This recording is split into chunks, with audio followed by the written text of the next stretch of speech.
रात के 2 बज चुके थे। दिसंबर की सर्दी की रातें सड़की किसी लावारिस सपने की तरह सुनसान पड़ी थी। धुंध हवा में तेज तैरती हुई जैसे किसी भेद की चादर बन गई थी।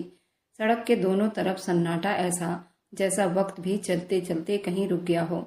मैं अपनी गाड़ी में बिल्कुल अकेला, हीटर की गर्मी और रेडियो की मध्यम आवाज में बगैर किसी मंजिल के यूं ही चल रहा था, बस दिमाग के शोर से बचने के लिए। तभी एक धुंध में वो मंजर मेरी गाड़ी के हेडलाइन के किसी साए पर जाकर टकरा गई।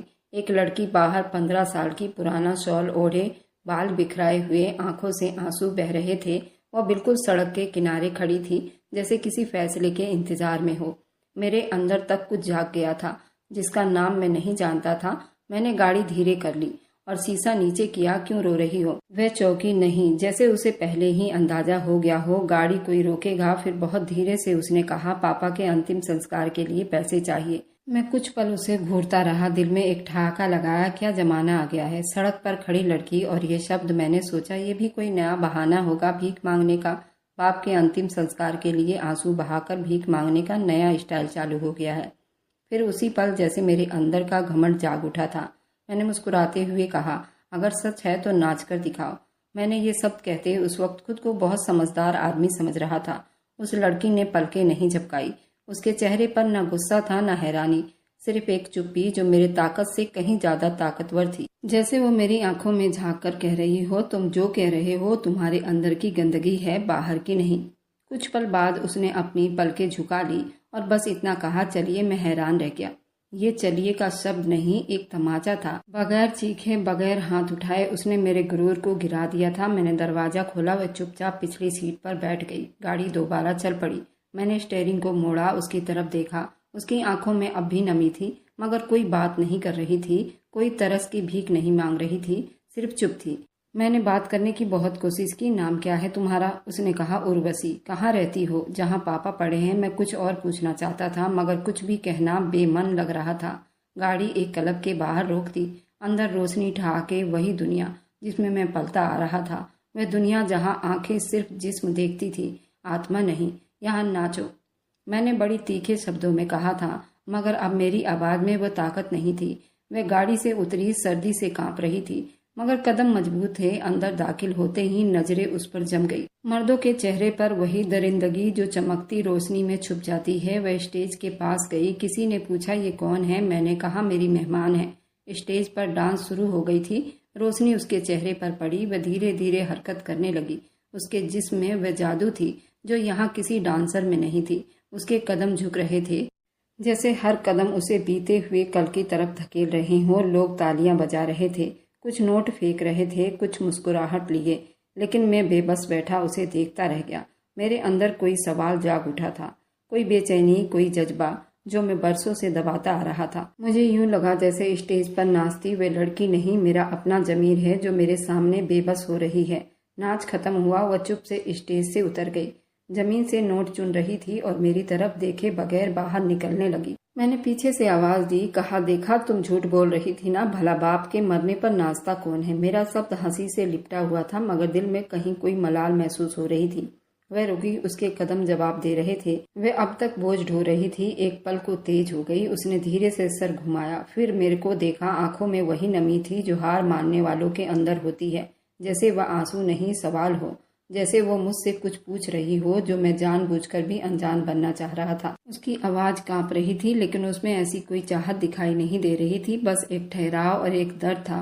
उसने कहा, साहब, मेरे पापा की अर्थी को कंधा दे दो, वरना सारी रात उनकी मिट्टी बाहर पड़ी रहेगी। मेरे अंदर कुछ थम सा गया, जैसे दिल की धड़कन ने एक पल को रोक लिया हो। उस शब्द को सुनकर मेरे होठों पर कपकपी सवार हो गई। मैं कुछ कहने ही वाला था, वह गले में अटक गया। पहली बार मुझे महसूस हुआ, शायद मैं कुछ ऐसा देख रहा हूँ जो मैं समझने के काबिल नहीं। वह कोई आम लड़की नहीं थी। उसका सच देखकर मैं हैरान रह गया। उसकी थकान, ये सब कुछ मिलाकर मेरी हंसी को मार गए थे।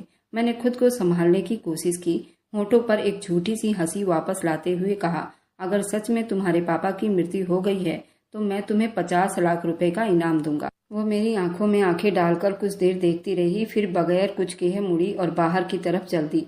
उसके पीछे मैं भी हो लिया। मुझे ये सब मजाक लग रहा था। मुझे लगा जैसे मैं कोई फिल्म देख रहा हूँ या किसी खेल में शामिल हो गया हूँ जिसमें आखिर में सब हंस पड़ते हैं। मगर दिल का एक कोना कह रहा था, ये खेल नहीं, ये कोई तमाशा नहीं, कोई कहानी नहीं जिसकी शुरुआत हो मगर अंजाम अभी मेरे बस में नहीं। गाड़ी की तरफ जाते हुए मैंने देखा कि उसके कदम और भी बोझल हो रहे थे, जैसे वह खुद से लड़ रही हो। ये बात सच है, वह सीन मैंने अपनी आंखों से देखा था। वह दरवाजा खोली और चुप से बैठ गई।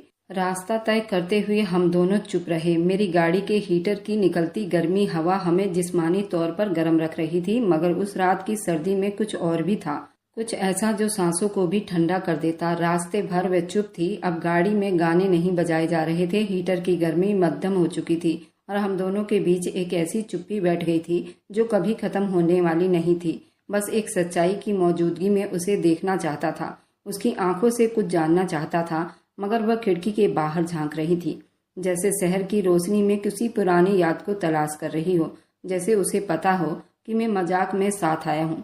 मगर वह भी शायद बहुत उदास हो चुकी थी, या पहले ही उदास थी। मेरी सांसें बोझल थी, दिल में एक अनजानी सी घबराहट, शायद इसलिए कि मैं पहली बार किसी ऐसी हकीकत की तरफ जा रहा था जिसे मैं हमेशा पैसों के पीछे छोड़ देता था।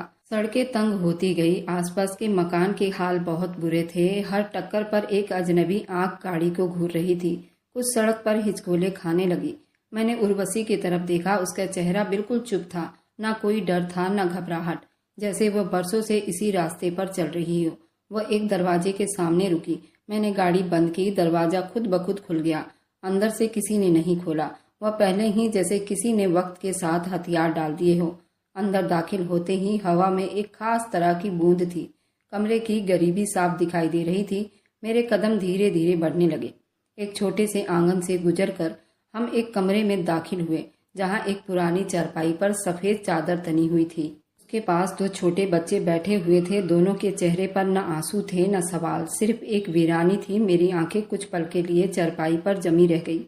फिर उर्वशी ने धीरे से बढ़कर चादर को एक तरफ से हटाया। नीचे उर्वशी के पापा की लाश थी। चेहरा पीला पड़ चुका था, होंठ सूख चुके थे, आंखें बंद थी, लेकिन चेहरे पर ऐसी थकान जैसे परसों की लड़ाई में थक गए हों, जैसे वो मजदूरी कर करके गरीबी में बीमारी से मर गए हों। अब उनकी आत्मा को सुकून मिलना बाकी है। मेरे कदम कांपने लगे थे। वह लड़की सच कह रही थी, और मैंने उस लड़की के साथ क्या किया था।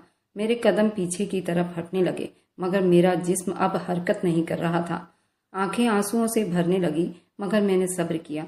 मेरे जैसा आदमी जो अपनी दुनिया में मगन रहता था, हर चीज पैसों में खरीद लेता था, आज मैं किसी के दुख का सौदा भी कर लिया था। आज उस चारपाई के सामने बेबस खड़ा था। उर्वशी की सांसें तेज हो रही थी। उसने मुझे देखे बगैर कहा, कल रात जब पापा को बुखार हुआ तो दवाई खरीदने के पैसे नहीं थे। मैंने पास के दुकान पर उधार मांगा, मगर दुकानदार ने नजर ऐसी डाली जैसे कीमत कुछ और मांग रहा हो। मैं भाग आई। रात भर पापा के जिस्म जलता रहा। छोटे भाई बहनों ने पानी पिलाया, मगर कुछ फायदा नहीं हुआ। सुबह सांस टूटी। मैं सड़क पर आ गई। शायद कोई भगवान का भक्त मिल जाए, या कोई तमाशा ही। उसकी आवाज में वह कपकपाहट थी जो भूख थकान से बेहाल होती है, लेकिन साथ में एक अजीब सी खुददारी थी, जैसे वह जानती हो आज उसने अपना आखिरी दाव भी चल दिया है। मैंने गर्दन झुका ली और चुप से एक कुर्सी पर बैठ गया। मेरे दिमाग में शोर मचने लगा। जिस लड़की को मैंने सड़क पर एक बहानेबाज समझा था, शायद झूठ बोलने वाली लड़की समझ बैठा था, वह अब मेरे घमंड के सामने आईना रख रही थी। मैंने अपनी पूरी जिंदगी में सैकड़ों झूठ देखे थे, सैकड़ों मक्कारी देखे थे, लेकिन आज पहली बार एक सच ने मुझे चुप करवा दिया था। उर्वशी ने फिर बात शुरू की। माँ हमें बचपन में छोड़ गई थी। मेरे पापा टेलर का काम करते थे। मैं बड़ी थी तो मैं और घरों में बर्तन धोने का काम कर लिया करती थी। इस तरह हमारा गुजारा चल रहा था। पिछले 1 साल से मेरे पापा को कैंसर हो गया था और हमारे पास इलाज के पैसे भी नहीं थे। इस बीमारी से चल बसे। आस पड़ोस में लोगों ने हमारी मदद की थी, लेकिन वे कब तक करते, वे भी थक चुके थे। आस पड़ोसी भी हमसे कतराने लगे थे, हमें देखते ही छुप जाते थे। उन्हें पता था अब उनके घर में कोई कमाने वाला नहीं। मैं लोगों के घर में बर्तन मांजकर एक टाइम का खाना पूरा कर पाती, और आज मेरे पापा भी इस दुनिया से चले गए। मैं उनके अंतिम संस्कार के लिए सड़क पर भीख मांगने के लिए गई, ताकि उनकी अंतिम संस्कार अच्छे से कर सकूं और उनके आत्मा को शांति मिल सके। लेकिन अफसोस, मेरे दुख को भी मजाक बना लिया गया था। मैंने उसकी आंखों की तरफ देखा। उनमें रोशनी नहीं थी, लेकिन वह खाली भी नहीं थी। जैसे वह आंखें अब सपने नहीं देखती थी, सिर्फ हकीकत को गिनती थी। हर दिन, हर रात, हर भूख, हर पल वो बच्चे चुप्पी में बिता रहे थे। शायद उन्हें भी मौत समझ आ गया था। शायद वे समझ चुके थे, लेकिन बर्दाश्त की आदत हो चुकी थी। उर्वशी की बातों में अब भी कोई झुकाव नहीं था, कोई विनती नहीं थी। वह सच कह रही थी और वह सच मेरी हड्डियों में उतर रहा था। परसों रात जब मैं काम करके घर आई तो पापा बेहोश थे। मैंने सारा दिन भूख में बिताया था, कुछ भी कर सकती थी, मगर मेरे पास कुछ कहते हुए मेरी तरफ देखा। मैंने नजरें चुराई। वह पल ऐसा था जैसे किसी ने मेरे अंदर पत्थर मारा हो। वह लड़की जिसे मैंने तमाशा समझा, उसकी मजबूरी पर हंस रहा था। आज मेरे सब जगह चोट लगी थी। इंसानियत पर उसने अपने जमीर को भी बेच दिया था। अपने पापा के अंतिम संस्कार के लिए नाच लिया, लेकिन अपने पापा के आत्मा के शांति के लिए वह सब कुछ करना चाहती थी जो उसने आज तक नहीं किया था। उसकी बातें सुनकर मैं अपने ही नज़रों में गिर चुका था। मेरी अमीरी, मेरे शब्द, अब मुझे सब कुछ बेमोल लग रहे थे। कमरे में चुप्पी थी, लेकिन यही चुप्पी सवाल कर रही थी मुझे। मेरे जमीर से, मेरे अंदाजे से उर्वशी ने चादर दोबारा लाश पर डाल दी और बच्चों के पास बैठ गई। मैं कुर्सी से उठा, धीरे धीरे दरवाजे की तरफ बढ़ा।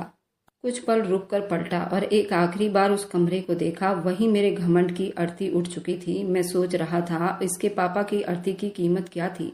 शायद मेरी घमंड की अर्थी उसी पल उठ चुकी थी। मैं दरवाजे पर खड़ा था, लेकिन कदम जैसे आगे बढ़ाने से मना कर रहा था। कमरे में वही चुप्पी गूंज रही थी, मगर अब वह चुप्पी मेरे अंदर बोझ बन गई थी। मैंने सारी जिंदगी झूठ, चालाकी, कारोबार और फायदे में बिता दी थी। लोगों को परखना, खरीदना, बेचने का मैंने सीखा था, मगर आज पहली बार किसी इंसान की सच्चाई के सामने खड़ा था। बेबस मेरे हाथ कांप रहे थे। मेरे जैसे आदमी हमेशा बड़े बोल बोलते हैं, मगर जब दिल पर चोट लगती है तो शब्द दाग बन जाते हैं। धीरे धीरे मैं वापस पलटा, उर्वशी के करीब आया, जो अभी भी जमीन पर बैठे अपने भाई बहनों के सर सहला रही थी। उन बच्चों के आंखों में वो चुप्पी थी जो चीखों से ज्यादा दर्दनाक थी। मैंने चुपचाप अपनी जेब से कुछ चेक बुक निकाली और उस पर साइन कर दिए। वह 50 लाख का चेक था जो मैंने कहा था, अब वह हकीकत बन रहा था और मेरे कहे गए शब्द गुरूर की लाश पर लिखी जाने वाली लकीर लग रहा था। चेक भरकर मैंने धीरे से उर्वशी की तरफ बढ़ाया था। वो मेरी तरफ नहीं देख रही थी, बच्चों के साथ बैठी थी। मैंने चेक उसके सामने रखा था। तब उसने धीरे से चेक को देखा, फिर मेरी आंखों में आंखें डालकर कह दिया, ये अर्थी की कीमत है या मेरी इज्जत की? उसके सवाल ने मेरी हड्डियों में सनसनी सवार कर दी। मैंने कुछ कहना चाहा, मगर शब्दों ने मेरा साथ छोड़ दिया। शायद इसी को शर्मिंदगी कहते हैं, जो शब्दों को भी जलाकर राख कर देती है। मेरी नजरें झुक गई। वह मर्द नहीं रहा जो शहर के सबसे बड़े बिजनेसमैन से पहचाना जाता था। मैं अब एक मुजरिम था, उस शब्द का मुजरिम। जब मैंने उस लड़की को इंसान के बजाय तमाशा समझा। उर्वशी ने चेक उठाया, उसको देखा, फिर धीरे से बच्चों की तरफ बढ़ा दिया। ये हमारे पापा के लिए है, उसने कहा। वो बच्चे उसकी बात नहीं समझ पाए, लेकिन मैं तो अंदर तक हिल गया था। उसकी 2 छोटी बहनों की उम्र 10 से 8 साल के बीच में होगी और उसका भाई 6 साल का था। उसे इन बातों की समझ क्या होगी? मैं तो उसकी बातों से बुरी तरह शर्मिंदा हो गया था। यूं कहो, अगर मैं चुल्लू भर पानी में डूब जाता, ये शब्द मेरे लिए अच्छा रहता। वे सब उन पैसों को ऐसे देख रहे थे जैसे भगवान ने कोई चमत्कार कर दिया हो। कमरे के कोने में पड़ी पुरानी कुर्सी पर बैठा हुआ था। कुछ पलों के लिए मैं अपने आप से, अपनी पिछली जिंदगी से, हर उस फैसले से जो पैसे की बुनियाद पर किए जाते हैं, उन सब से शर्मिंदा हो चुका था। मेरे सामने एक लड़की खड़ी थी जो भूख प्यासे पली बड़ी, मेहनत की सच बोलकर, और जब कोई रास्ता न रहा तभी झुकी नहीं, नाचने पर तैयार हो गई, मगर अपनी शर्तों पर। मैं तो उसके सामने बहुत छोटा महसूस कर रहा था और अब मैं उसका गुनहगार था। जो मेरी सारी दौलत से भी उसकी सच की तुलना की जाए, उसका सच बहुत कीमती था। मैंने बचपन से सीखा था कि इज्जत दौलत से कमाई जाती है। आज मालूम हुआ, इज्जत उस पल जन्म लेती है जब इंसान अपनी बेबसी में भी झुकता नहीं, खुद को बचाता नहीं। और उर्वशी ने कुछ देर चुप से अपने भाई बहनों को गले लगाया, कहा कि चलो पापा के अंतिम संस्कार की तैयारी करें और पड़ोसियों को बुलाकर लाए, क्योंकि अब उनके अंतिम संस्कार के लिए मेरे पास पैसों का बंदोबस्त भी है। हमें किसी के आगे हाथ फैलाने की जरूरत नहीं पड़ेगी। उसकी दोनों बहनें बाहर निकलकर मोहल्ले के लोगों को इकट्ठा किया और पापा के मरने की खबर दी। सभी लोग घर में इकट्ठे हुए। उसके पापा के अर्थी की तैयारी करने लगे थे। किसी ने भी उसके हाल को न पूछा था। किसी ने भी ये न पूछा कि तुम्हारे पास पैसे है या नहीं। उर्वशी ने अर्थी का सामान लाने के लिए अपने पड़ोसियों को पैसे दिए। उनमें से किसी को पूछने की हिम्मत ना हुई, हम तुम्हारी मदद कर देते, हमारे पास पैसे हैं, तुम अपने पैसे अपने पास रख लो। उर्वशी से सभी पैसा लेकर काम कर रहे थे, पंडित जी को बुलाया गया। पंडित जी के सामने उनके अंतिम संस्कार की क्रियाक्रम चालू हुई। जब उर्वशी के बाप की अर्थी को कांधा देने लगे तो एक आवाज गूंजी, राम नाम सत्य है, यही सबका अंत है। उर्वशी ने अपने पापा के कदमों के पास बैठकर धीरे से भगवान से प्रार्थना की थी। उसकी जुबान में कपकपाहट थी, लेकिन शब्द ठीक थे, जैसे वह अपने पापा को आखिरी बार देख रही थी। उस पल मैंने महसूस किया, कुछ लोग हमारे सोच से भी बड़े होते हैं। वह अपने किरदार से जिंदगी का दर्द सह लेते हैं। कमरे के बाहर अंधेरी गली चुप थी, मगर अंदर के हर सांस की आवाज तेज लग रही थी। बच्चों की सिसकियां, उर्वशी की प्रार्थनाएं, मेरे अंदर का शोर जो रुकने का नाम नहीं ले रही थी। पंडित जी आ चुके थे। उन्होंने क्रियाक्रम के बारे में बताया और धीरे से मंत्र का जाप किया। मेरे लिए ये सब नया था। मैं किसी के अर्थी पर गया जरूर था, लेकिन मैंने कभी इतनी बारीकी से ये बात महसूस नहीं की थी। मगर आज मैंने हर हरकत को महसूस किया था, जैसे मैं एक लाश के सामने नहीं, मैं खुद एक कफन में लिपटा हुआ खड़ा हूँ। थोड़ी देर के बाद कुछ पड़ोसी भी आ गए। चुप से आरती की तैयारी शुरू हो गई। जब लाश को उठाया गया तो उर्वशी ने आखिरी बार अपने पापा के चेहरे को देखा था। उसकी आंखें बरसने को तैयार थी, मगर सब्र किए खड़ी रही। उसने बाप के चेहरे को चूमा और सर झुका लिया। मैंने जिंदगी में पहली बार किसी लाश को कंधे देने के लिए आगे बढ़ा था। पंडित जी ने पूछा, तुम्हारा इस लड़की के साथ क्या रिश्ता है? मेरे होंठ पर कुछ न आया। सोचा झूठ बोल दूं, कोई नाम रख दूं, मगर फिर दिल से एक और आवाज निकली, इंसानियत। पंडित जी ने चुप से सिर हिलाया और मैं कंधे के नीचे हाथ रखकर उस लाश को उठाने लगा। पहली बार किसी बोझ को दिल से उठाया। आसमान पर हल्की बूंदें बरसी, जमीन गीली हो रही थी, लेकिन मेरे अंदर कुछ धुल रहा था जो खुद अपने और सच्चाई के बीच खड़ा था। और फिर मेरे कदम उस अर्थी के साथ निकल पड़े थे। चुप से बोझ के साथ सच की राह पर उस लड़की के पिता को अग्नि के हवाले करने जा रहे थे। जैसे वो लाश कह रही हो, बेटा तुमने मेरा क्रियाक्रम का इंतजाम किया, तुम्हारा बहुत बहुत धन्यवाद। हम चुप से गलियों से गुजर रहे थे। अर्थी हमारे कंधों पर था, मगर सब लोग आगे बढ़ते चल रहे थे। उनके होंठ बराबर राम नाम सत्य है के नारे लगा रहे थे। उनके चेहरे पर रोशनी थी और एक ऐसा सुकून जो मेरे अंदर कहीं नहीं था। मेरे दिल में जो प्रार्थना थी वह जुबान पर नहीं आ रही थी। मेरे अंदर कहीं उलझ चुके थे। दिल की जुबान बस बिल्कुल अकेली ही थी। हे भगवान, मेरे माफी का कोई रास्ता निकाल देना। हे भगवान, मुझे एक मौका दे, मैं इंसान बन जाऊं। शायद वह यही पल है जब शमशान की तरफ जाने लगे। मैंने दोबारा कंधा दबाया। कुछ जमीन गीली, थोड़ी सी बारिश, और वहां इतनी चुप्पी कि अपने कदमों की चाप सुनाई दे रही थी। शमशान में अर्थी को नीचे उतार दिया गया। उर्वशी ने एक पल को जमीन की तरफ देखा और उसकी पलकें बिल्कुल उसी को तक रही थी। अब उसके अंदर आखिरी उम्मीद भी टूट रही थी। जब वो अपने पापा को अग्नि देने वाली थी, एक आंसू उसके आंख से टूटा और जमीन पर गिर गया। एक चुप्पी गवाही जो अब अर्थी के साथ पूरा जलने वाला था। लाश को अग्नि के हवाले किया गया था। अब लोग एक एक करके वापस आने लगे थे। मैं वहीं खड़ा रहा। मेरे कदम जमीन से चिपक गए थे। मैं चाहता तो जल्दी निकल सकता था, वापस आ सकता था अपनी दुनिया में, गर्म कपड़ों में, महंगे कपड़ों में, मगर उर्वशी के दर्द की रातें, उसके पास कोई नहीं था। मेरे अंदर कुछ कह रहा था, ये सफर अभी खत्म नहीं हुआ। उर्वशी जैसे वहां पत्थर की बनकर बैठ गई। उसके भाई बहन उससे लिपटकर रो रहे थे। उसने उन्हें अपने बाजू में समेट लिया। उनमें से छोटे बच्चे ने उसके कान में कुछ कहा। मैं थोड़ा पास होकर सुन रहा था। पापा कब आएंगे, ये सवाल था। उर्वशी ने बच्चों की तरफ देखा, थोड़ी देर चुप रही, फिर बस इतना कहा, वे नहीं आएंगे, मगर अब हमें खुद सब कुछ बनना है।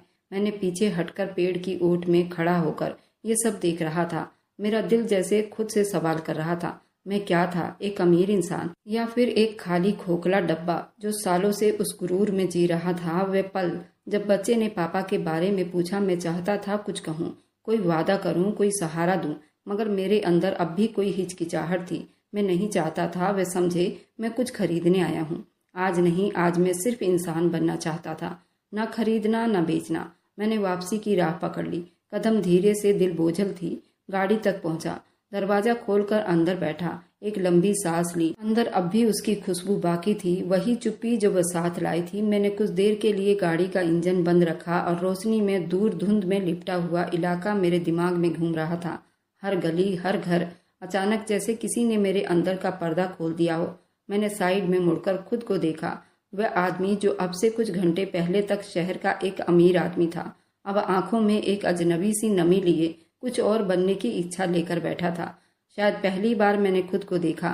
जैसा मैं था वैसा ही दुनिया को देखता था। उस रात मैं अपने घर वापस नहीं गया। मैंने गाड़ी शहर के पार्क के बाहर रोकी, सीट पर लेटकर आसमान की तरफ देखा। उस वक्त मैं शायद कुछ ढूंढ रहा था। सितारे मध्यम थे, जैसे सब कुछ मेरे खिलाफ मेरी गवाही बनकर खड़े हों, और मैं सिर्फ सांसें गिन रहा था। आज मैं मरा तो नहीं था, मगर कोई पुराना वजन मर चुका था। मैं जो सिर्फ अपने फायदे, अपनी इच्छा और अपनी जीत के आसपास घूमता रहता था, वह मर गया था। और जो बाकी बचा था वह कुछ नया था, कुछ शर्मिंदगी, मगर शायद अगली सुबह मेरी जिंदगी में सूरज निकलने के लिए बेताब था। लेकिन नींद आंखों से कोसों दूर थी। मैंने फोन निकाला, कई कॉल की इज्जतदार दोस्तों को, अपने कारोबार के लिए और उस औरत को भी। इसके साथ मैं अपनी जिंदगी बिताने वाला था। वह लड़की भी मेरे ही तरह थी जैसे मैं दुनिया को देखता था। हर चीज पैसों में खरीदी जा सकती थी। वह लड़की भी मेरे साथ अपनी जिंदगी बिताने के लिए इसलिए तैयार थी क्योंकि मैं उसके सारे ऐशो आराम का ध्यान रखता। लेकिन आज मैं बुरी तरह से टूट गया था। मैंने उस लड़की को कॉल किया, लेकिन उससे बात नहीं कर पाया क्योंकि मैं समझता था कि अगर मैं उसको खुश करूंगा तो वो मेरे हर जज्बात को समझेगी। और होता भी कुछ ऐसा ही था। जब भी मैं उसको कोई गिफ्ट देता, वो मेरे साथ रात रात भर बात करती थी। और जब मुझे कुछ दिन हो जाता या मैं कहीं बिजी हो जाता तो मुझे कॉल भी नहीं करती थी। हमेशा ही उसको कॉल करके मैं मनाता और उसको गिफ्ट देता, जबकि वह भी मेरी तरह बिजनेसमैन की बेटी थी।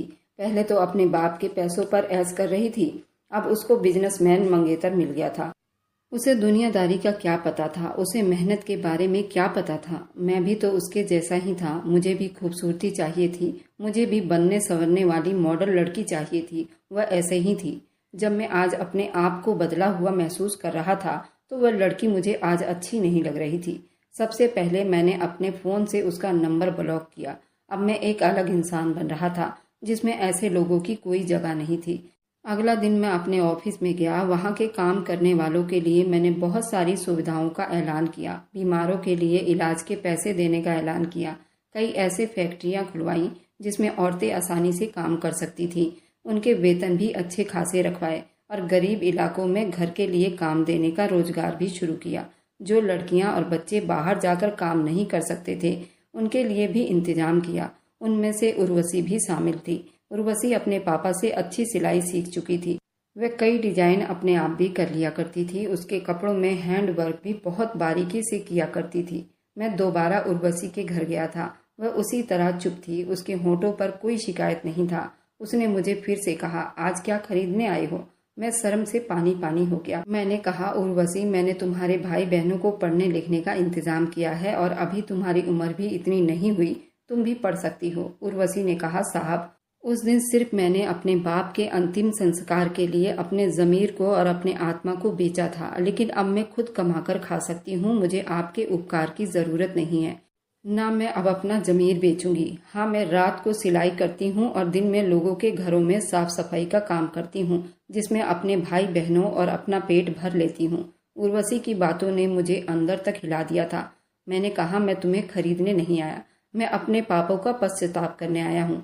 शायद मैंने बहुत पाप किया है और अगर तुम मेरा उपकार लोगी तो शायद मेरे पाप धुल जाए। उर्वशी ने कुछ न कहा। मैं उसके भाई बहनों का स्कूल ड्रेस और उनके स्कूलों की फीस की रसीद उसके सामने रख दी और मैं वापस चला आया। फिर मैं कई महीने उसके दरवाजे पर नहीं गया। उसने अपने भाई बहनों को पढ़ाने के लिए स्कूल भेजा था, क्योंकि मैंने उस स्कूल टीचर से पता करवाया था इस नाम के बच्चे स्कूल आ रहे हैं या नहीं। वहां से मुझे पता चल गया था उर्वशी ने अपने भाई बहनों को स्कूल भेज रही थी। और अब उर्वशी को पता चला उसके मोहल्ले में भी मैं घर के लिए लोगों को काम दिया है, तो उसके दिल में मेरे लिए थोड़ी नरमी पैदा हुई थी। मैं कई महीनों के बाद उसके घर दोबारा गया था। आज उर्वशी ना कुछ बोली, मुझे कुर्सी पर बैठने को कहा और मेरा धन्यवाद किया। उसकी छोटी बहन ने मेरे लिए चाय बनाकर लाई। शायद उर्वशी मुझे माफ कर चुकी थी। आज मैं उससे फिर से कुछ मांगने गया था, लेकिन इस बार उसने मुझे मना नहीं किया। मैंने कहा कि तुम्हारे मोहल्ले में तुम्हारी बहुत चर्चा है कि तुम हाथ की कढ़ाई बहुत अच्छा करती हो और कपड़े भी बहुत अच्छा सीती हो। तुम मुझे अपना सैंपल दे दो, मैं कारीगर को दिखाऊंगा। अगर तुम्हारा डिजाइन पसंद आया तो तुम्हें फैक्ट्री में अच्छी नौकरी मिल जाएगी और तुम अपनी जिंदगी और अच्छे तरीके से बिता पाओगी। आज उर्वशी के चेहरे पर कोई तनाव नहीं था। आज वो बड़ी नरमी से बात कर रही थी। वह तुरंत जाकर अपना सैंपल ले आई। मैं उसके सैंपल को लेकर अपने फैक्ट्री के कटिंग और डिजाइन मास्टर के पास गया। मेरे फैक्ट्री के डिजाइनर और कटिंग मास्टर ने उसके सैंपल को बहुत सराहा था। फिर उर्वशी को मेरे ही फैक्ट्री में जॉब मिल गई थी, जो कि उसने खुद अपनी मेहनत के बलबूते पर किया था। मैंने उस पर कोई एहसान नहीं किया था। इसी तरह उसका डिजाइन हर महीने अलग होता था और वह ट्रेंडिंग में चला जाता। उर्वशी का नाम अपने छोटे से इलाके से निकलकर अब बड़े बड़े शहरों में धूम मचाने लगी थी। हर जगह उसके डिजाइन को सराहा जा रहा था। उसका नाम हर शहर और हर क्षेत्र में बढ़ता जा रहा था। उसके भाई बहन भी पढ़ने लिखने में बहुत तेज थे। जो कुछ भी उर्वशी ने किया था वह अपनी सच्चाई और अपनी मेहनत से किया था। उसके नाम के सामने मेरा नाम तो बहुत छोटा लगता था। अब हर क्षेत्र में हर लड़की के जुबान पर सिर्फ उर्वशी का नाम होता था। कैसे वह छोटे से इलाके से निकलकर अपनी मेहनत के बलबूते पर कितना बड़ा नाम कमाया था और वह एक सच्ची और मेहनती लड़की थी। एक दिन मैं यूं ही सो रहा था जब मेरे फोन पर उर्वशी का नंबर जगमगा रहा था। मैं तो खुशी से फूले नहीं समा रहा था। आखिर उर्वशी ने मुझे कॉल की और कहा कि आप सच में बहुत अच्छे इंसान हैं। आपका मैं जितना धन्यवाद करूं उतना कम है। आखिर उर्वशी क्या बात है, मुझे तुम क्यों शर्मिंदा कर रही हो? उसने कहा कि मैं आज बहुत खुश हूँ। मेरे तीनों भाई बहनों ने अपने अपने कॉलेज में टॉप किया है और इसकी वजह मैं आपको समझती हूँ। मैं उर्वशी को कहा, नहीं, उसकी जिम्मेदार सिर्फ तुम हो। तुम्हारी मेहनत का सिला भगवान ने तुम्हें दिया। बस भगवान तो इंसान को जरिया बनाता है और शायद भगवान ने इस काम के लिए मुझे चुना था। उर्वशी फोन पर रोने लगी और कहा, तुम एक बहुत अच्छे इंसान हो। मैंने अपने कांपते होठों से उर्वशी से एक बात कही। मैंने कहा, उर्वशी, अगर तुम्हें अपने जीवन में किसी सच्चे साथी की तलाश हो तो उसमें मेरी गिनती जरूर रखना, क्योंकि आज मैं जो कुछ भी बना हूँ सिर्फ तुम्हारी वजह से बना हूँ और मैं अपने आप को बहुत खुश नसीब समझूंगा अगर तुमने मेरी दोस्ती स्वीकार की। इतना बोलने के बाद मैं उर्वशी के जवाब का इंतजार करने लगा। उर्वशी ने रोते हुए कहा, मुझे आपको अपना जीवन साथी बनाने में बहुत फख्र महसूस होगा, लेकिन मेरी शर्त है। मैं फोन के इस तरफ बिल्कुल चुप था। मैंने कहा, मुझे आपकी सारी शर्तें मंजूर है। उसने कहा, मैं जैसे मेहनत कर रही हूँ और शादी के बाद भी ऐसे ही मेहनत करूंगी और मैं अपने कमाई से अपने भाई बहनों की मदद करना चाहती हूँ। मैं उर्वशी को कहा, मैं तुम्हें काम करने से कभी नहीं रोकूंगा। जो तुम्हारी इच्छा होगी तुम कर सकती हो। इसी तरह उर्वशी शादी करने के लिए तैयार हो गई और मैंने उर्वशी के साथ शादी कर ली। लेकिन जैसे ही मैंने उर्वशी के साथ शादी की, मेरी मंगेतर ने इस बात से हंगामा खड़ा कर दिया था। उसने मेरे ऊपर केस कर दिया। ये बात मैंने उर्वशी तक नहीं जाने दी। मैं उर्वशी को किसी कीमत पर भी परेशान नहीं करना चाहता था। मेरे जीवन में वो शामिल हो गई थी, इससे अच्छा कुछ था ही नहीं। आज मैं पूरा इंसान बन चुका था। भगवान भी उसी को चुनता है। उसे पता है ये अपने आप को बदल सकता है और भगवान उसके सामने ऐसी सच्चाई को लाता है जिससे उसकी आंखें खुलकर दुनिया को सही नजर से देखने लग जाती है। नहीं तो दुनिया में ऐसे करोड़ों लोग हैं जो अपने जैसा सामने वाले को समझता है। अगर बुरा इंसान होगा तो उसके अंदर बुराई ही नजर आएगी और उसके सामने ऐसे ही बुरे लोग आएंगे। और मेरी वीडियो आप लोग जहाँ कहीं से भी देखते हैं, कमेंट में अपने शहर और राज्य का नाम जरूर बताइए। मुझे आप लोगों के कमेंट पढ़ने में बहुत आनंद आता है और उन सभी का मैं बहुत बहुत धन्यवाद करना चाहती हूँ जो लोग मेरी वीडियो को देखते हैं, लाइक करते हैं और शेयर करते हैं। अगर आपको आज की कहानी पसंद आई है तो वीडियो को जरूर लाइक कीजिएगा और अपने दोस्तों के साथ शेयर भी कीजिएगा। और हाँ, अगर आपने अभी तक हमारे चैनल को सब्सक्राइब नहीं किया है तो जरूर सब्सक्राइब कर लें। मिलते हैं हम अपनी कल की एक और नई दिलचस्प कहानी के साथ। मुझ पर सदा अपना प्यार और स्नेह बनाए रखें। सभी को मेरा प्यार भरा नमस्कार दोस्तों। खुश रहें, स्वस्थ रहें, मस्त रहें।